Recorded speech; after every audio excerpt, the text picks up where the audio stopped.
శ్రీమాత్రే నమ. జయ గురు దత్తాత్రేయ నమ. ఈ వీడియోలో మనం కర్కాటక రాశి వారికి జూన్ నెల మాస ఫలితాలు తెలుసుకుందాం. మరి కర్కాటక రాశి వారికి ఈ నెలలో ధనయోగాలు పరిశీలిద్దాం. ఈ నెల ప్రారంభంలో లాభస్థానంలో 2 గ్రహాల సంచారం, ముఖ్యంగా ధనాధిపతి లాభస్థితి. ఇది కేవలం మీకు సూర్యభగవానుడే ఈ సమస్త మానవాళికి ధనాన్ని ఇచ్చే గ్రహం. అంటే ఆరోగ్యం అవ్వచ్చు, ఉద్యోగం అవ్వచ్చు, ధనం ఏ రూపంలో ఇచ్చినా సూర్యభగవానుడి అనుగ్రహం ఉంటేనే జాతకుడు ఆరోగ్యంగా ధనవంతుడిగా ఉండగలడు.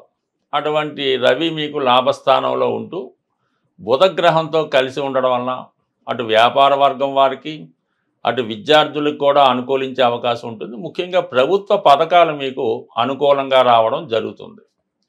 అలాగే మీ కుటుంబ వ్యాపారం అభివృద్ధి చెందడం కానీ, మీ కుటుంబంలో ఒకరికి కొత్తగా ఉద్యోగం కానీ ఆదాయ వనరులు కానీ ఏర్పడడం వల్ల వ్యక్తిగతంగా కుటుంబంపై మీ యొక్క భారం తగ్గుతుంది.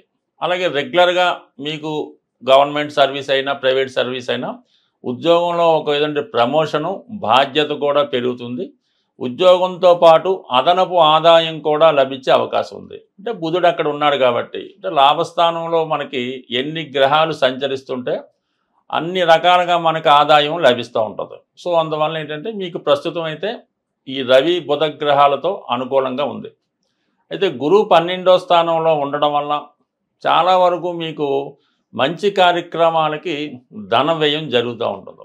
అంటే ముఖ్యంగా పిల్లల యొక్క చదువు కొరకు, అలాగే ఇంట్లో కావాల్సినటువంటి ఆహార పదార్థాలు, ఈ పూజకు సంబంధించిన వస్తువులు, రొటీన్గా గ్రాసరీ లాంటి వస్తువుల మీద ఒక మంచి నాణ్యమైనటువంటివి అంతా కూడా మీరు స్టాక్ పెట్టి ఎప్పటికప్పుడు ఇంట్లో ఈ వంటకు సంబంధించినటువంటి వాటికి కానీ పూజ కొరకు కానీ ఎటువంటి లోటు లేకుండా దాన్ని రెడీగా పెట్టడం జరుగుతూ ఉంటుంది. దాంతోపాటుగా వ్యక్తిగతంగా మీరు విద్యార్థి అయి ఉంటే ఏ స్థాయిలో ఉన్నా గతంలో మీరు మధ్యలో విడిచిపెట్టేసినటువంటి మీ విద్య తిరిగి దాన్ని కంప్లీట్ చేయడే ప్రయత్నం జరుగుతుంది. కొంతమంది పిహెచ్డి, డాక్టరేట్ లాంటి డిగ్రీలు కూడా సంపాదించడానికి కారణం అవుతూ ఉంటుంది.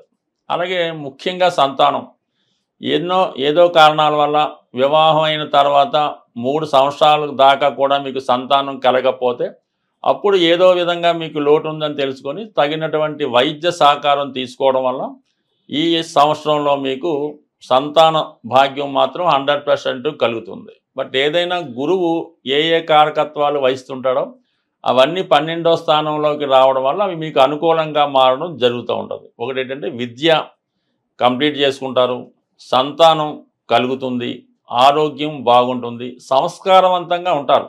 చిన్న చిన్న ఈ మైనస్లు, బలహీనతలు, బ్యాడ్ హ్యాబిట్స్ లేదా ఫ్రెండ్స్ వల్ల నష్టపోవడం ఇవన్నీ కూడా మీకు సాల్వ్ అవ్వడం వల్ల చాలా ధనం మీకు మిగలడం జరుగుతుంది. దానికి అనుగుణంగానే ప్రస్తుతం ఈ 18వ తారీఖు అంటే మే 18 నుంచి ధనస్థానంలో కుటుంబ స్థానంలో ఉన్నటువంటి కేతువు ఈ కుటుంబ విషయాల్లో కొన్ని అనుకోని అపోహలు, చికాకులు రావడం జరుగుతూ ఉంటుంది.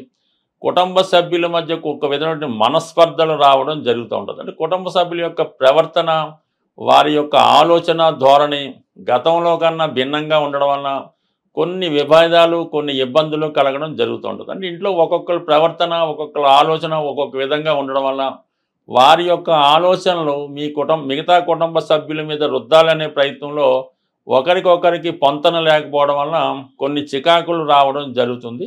మరి ఈ కారణం వల్ల ఏంటంటే ఏదో విధంగా కుటుంబ సభ్యులు స్ప్లిట్ అవ్వడం జరుగుతుంటుంది. కొంతమంది మీ కుటుంబంలో ఉండడం ఇష్టం లేకో, వేరే కారణాల వల్ల, ఒక ఆధ్యాత్మిక కారణాల వల్ల, అనారోగ్య కారణాల వల్ల, మాట పట్టింపు వల్ల ఈ కుటుంబం నుంచి దూరంగా వెళ్ళడం జరుగుతూ ఉంటుంది. దానివల్ల మీకే హ్యాపీగా ఉండే అవకాశం ఉంది. అంటే ఏదన్నా మొత్తం క్లీనప్ అవుతుంది. మంచివాళ్ళు చెడ్డవాళ్ళు అన్నటువంటి విభజన జరిగి మీకు అనుకూలంగా ఉండవాళ్ళే మీకు సహకరించడం జరుగుతూ ఉంటుంది. మీ యొక్క ఆధీనంలో ఉండడం జరుగుతూ ఉంటుంది. అలాగే వ్యక్తిగతంగా మీలో కూడా ఒక విధమైనటువంటి మార్పు రావడం సహజంగా జరుగుతూ ఉంటుంది. అది ఏంటంటే గతంలో ఏదో విధంగా ఎవరికి పడితే వాళ్ళకి, దేనికి పడితే దానికి అనవసరంగా ఖర్చులు, ఈ జాలితోనో దయతోనో ఖర్చు పెట్టడం జరుగుతూ ఉంటుంది. ఇప్పుడు పర్టికులర్గా ఏమవుతుందంటే ఒక స్థిరమైన నిర్ణయం తీసుకొని ఏదైతే అవసరమో ఎవరైతే మనకి కలిసి వస్తారో, ఎవరైతే ఉపయోగపడతారో వాటి కొరకు మాత్రమే ధనాన్ని ఖర్చు పెట్టి మిగతా వాటిని నిర్దాక్ష్యంగా దూరం చేయడం వల్ల దానివల్ల కూడా మీకు కొంత మనీ సేవింగ్ అవుతూ ఉంటుంది. అంటే ఈ పరిస్థితుల్లో మీకు ఉన్నది ఏంటంటే మీరు ఎంత ధనం సంపాదించారు అన్నదానికన్నా ఎంత ధనం మీరు దాచుకున్నారు అన్నదే మీకు ఇంపార్టెంట్గా కలిసి వచ్చే అవకాశంగా ఉంది. అయితే ఏదైనా మొత్తం మీద ఈ నెల 15వ తారీఖు నుంచి ధనాధిపతి వ్యయంలోకి రావడం వలన ఏదైనా ఆదాయం కన్నా ఖర్చులు ఈ నెలలో ఎక్కువగా ఉంటాయి. ముఖ్యంగా గవర్నమెంట్కి చెల్లించిన ట్యాక్స్లు వగైరా ఉంటాయి. ఏమాత్రం గవర్నమెంట్కి చెల్లించవలసినవి కానీ పిల్లల చదువు విషయంలో కానీ కంపల్సరీగా టైం టు టైం మీరు దాన్ని పెర్ఫెక్ట్గా పే చేయడం జరుగుతూ ఉంటుంది.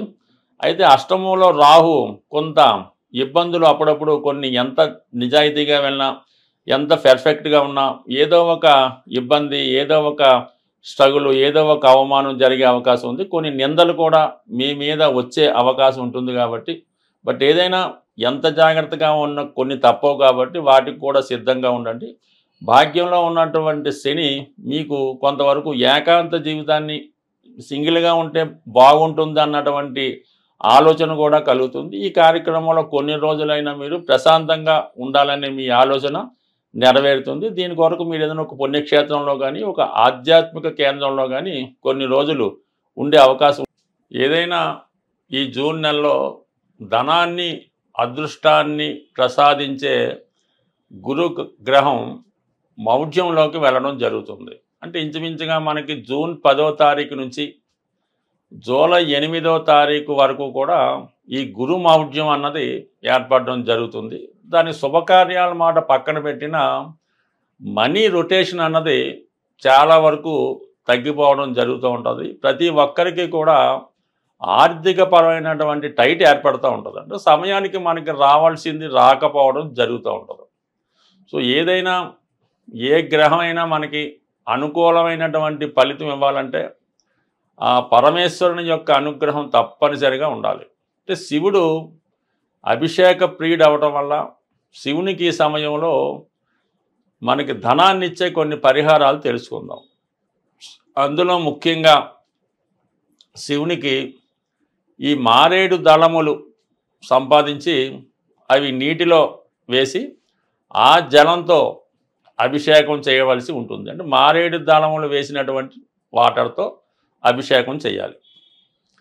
దాని తర్వాత ఏంటంటే రుద్రాక్షలు కొత్తవి తెచ్చి నీటిలో నానబెట్టి ఆ జలంతో అభిషేకం చేయడం వల్ల ఎంతటి కష్టమైనా పోతుందన్నమాట.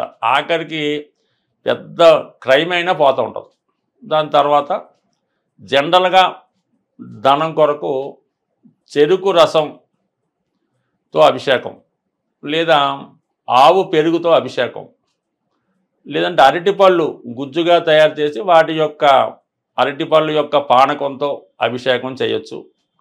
దీని తర్వాత ఏంటంటే లక్ష్మీ అమ్మవారికి శుక్రవారం రోజు ఎరుపు రంగు పూలతో అలంకరించి పూలదండ వేసి మరి చలిమిడి వడపప్పు పానకం నైవేద్యంగా పెట్టి ఈ ప్రసాదాన్ని ముత్తైదువులకి, కన్య పిల్లలకి, 12 సంవత్సరాల లోపు పిల్లలకి మీరు వాళ్ళకి ప్రసాదం ఇవ్వటం వల్ల, అంటే ప్రసాదం అంటే ఏదో కాకుండా సంతృప్తికరంగా ఒక ప్లేట్లో చక్కగా ఈ వడపప్పు చలిమిడి పానకం వేసి హ్యాపీగా తినేలాగా పెడితే కంపల్సరీగా మీకు ఆ ఫలితం రావడం జరుగుతూ ఉంటుంది.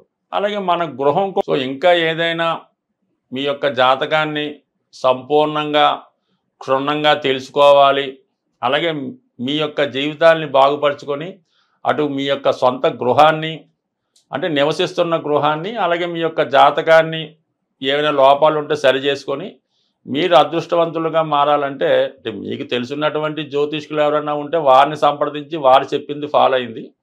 లేనప్పుడు ఇందులో ఇచ్చినటువంటి ఫోన్ నెంబర్లో మమ్మల్ని సంప్రదించడం వల్ల కూడా సాధ్యమైనంత వరకు మాకు తెలిసిన పరిజ్ఞానం ప్రకారం మిమ్మల్ని అదృష్టవంతులుగా మార్చే ప్రయత్నం కూడా చేసే ప్రయత్నం జరుగుతుంది. స్వస్తి.